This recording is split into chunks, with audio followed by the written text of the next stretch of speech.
So that's a significant difference. Initially, it was the president going around and telling people a lot of promises which will never be fulfilled. But thank God, in the Second Republic, the Constitution of the Gambia, under the leadership of His Excellency the President, has created that environment where people will come and stand in front of their president and tell him what they want. Honorable Jame, who settles between Farafenni and the Combo, said when it comes to development in his constituency, his people are grateful to the president for what has been done so far.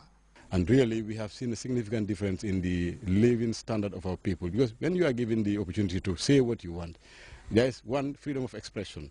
Two, the environment is created for the president to immediately respond.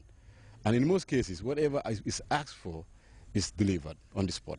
So we thank him, and we really appreciate that change of name and also the change of attitude and the opportunity given to the Gambia people to be able to meet with their president and express their opinion. As the president met the people in the North Bank region, regional authorities said they have nothing to say but to thank the president and vow to rally behind him in his development crusade. The people of Farafenni and beyond said they cannot afford to forget about one of the first major interventions initiated by the Jammeh administration when he came to power. To this end, they pointed out the AFPRC General Hospital as one of the first iconic development projects that continue to improve the lives of the people there and beyond. Ibrahima Balde, Grts News.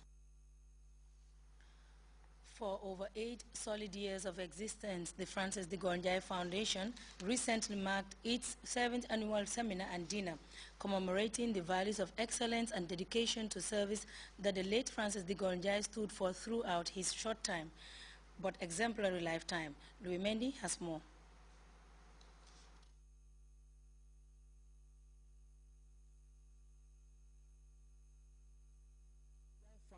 Is established in memory of the late scientist who died pursuing a dream worthy of celebrating. His family has added value and meaning to the pioneering work of their late relative in the form of a foundation dedicated to the improvement of the sciences. The foundation, in working to meet its two main objectives, has embarked on the following programs. Health.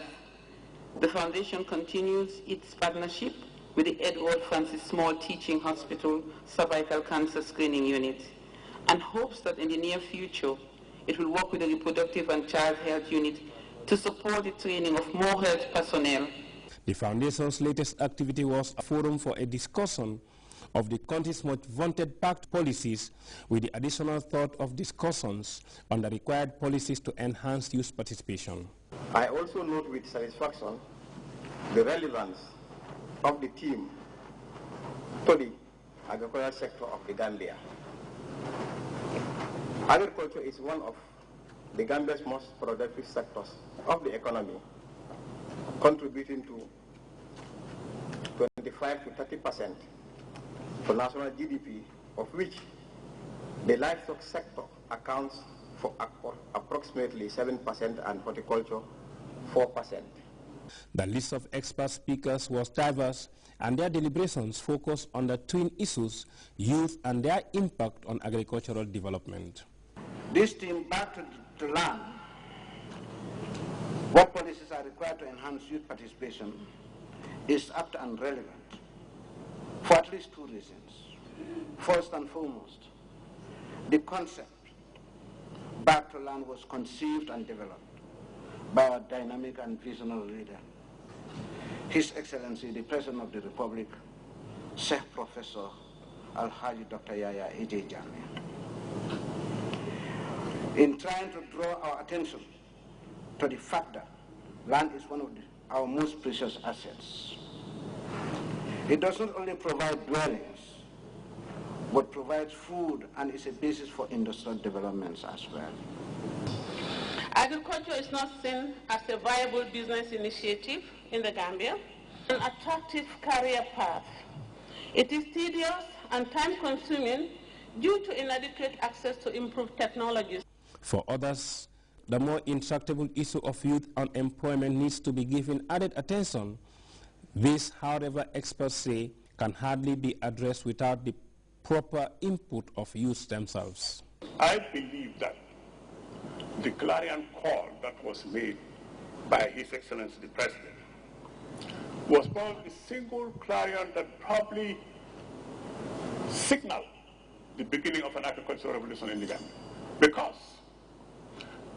if you take a good review, a very critical review of agricultural development in this country, from the colonial days through to the First Republic, to the Second Republic, there has been very, very fundamental changes. There have been the basis for an agricultural revolution. Members of the foundations are hopeful of raising funds to expand and continue to provide support to the development of the sciences by extending a helping hand to outstanding science students who are financially challenged, a commitment the foundation is aiming to fulfill at all times. Lou Mendy, GRTS. We will be back with news from outside the Gambia after this break.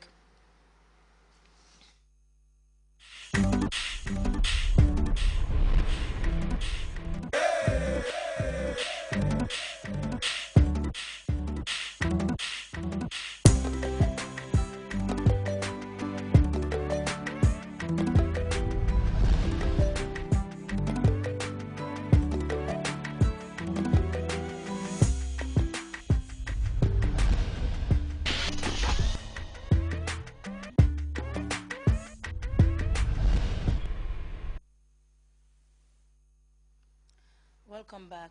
Lebanon is becoming increasingly polarized by the conflict in Syria, especially by the involvement of the Lebanese militant group Hezbollah, which is openly fighting now alongside Syrian government troops against the rebels. Protesters have been demonstrating against Hezbollah, and analysts are warning that the situation could become a powder keg. CNN's Mohammed Jamjoun is in Beirut. Sunni Islamists in Lebanon gathering to send a message. We're here to support the Free Syria Army, says this man. We're against the al-Assad Ba'athist army. We're against the party of the devils that are supporting the tyrants and criminals in Syria. Songs are sung and cash is collected. A festive atmosphere to be sure, but just around the edges, a gnawing sense of unease. As a defiant Hezbollah continues to send its fighters into Syria, thousands of men, women, and children have gathered at this stadium here in Slada today to say enough. They're here not just to support the Syrian rebels, but also to show they're against Hezbollah's intervention in Syria. A sentiment clearly growing in Lebanon. On the same day, in Beirut's Martyrs Square, the crowds much smaller, the fear no less. A deep worry that militant Shiite group Hezbollah's actions will bring ruin upon Lebanon, whose population stance on the Syrian conflict doesn't necessarily split down sectarian lines. This protest remains peaceful, but at a demonstration across town, violence erupts. When members of the Shiite Lebanese Options political party rally against Hezbollah's actions outside the Iranian embassy, they are attacked. One is killed. The party says Hezbollah supporters beat them with sticks and fired on them with guns.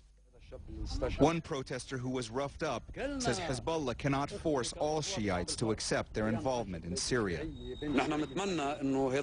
We hope this voice reaches the world, he says. Not every Shiite in Lebanon accepts these actions.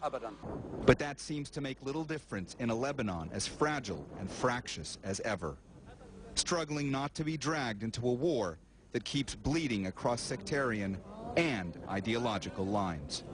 Mohammed Jamjoum, CNN, Beirut. The source of leaked details about a secret American surveillance program has come forward. Edward Snowden, a former technical assistant with the CIA, he most rather recently worked for the defense contractor Booz Allen in Hawaii. Snowden fled to Hong Kong, where he is holed up in a hotel room. Now Snowden admits he doesn't know what will happen to him next. So who is he, or what prompted him to come forward? CNN's Barbara Starr has a closer look. In positions of privileged access. This is 29-year-old Edward Snowden, the high school dropout who worked his way into the most secretive computers of the U.S. intelligence community as a defense contractor, and then blew open those secrets by leaking unprecedented details of top-secret government surveillance programs. He now risks never living in America again as a free man.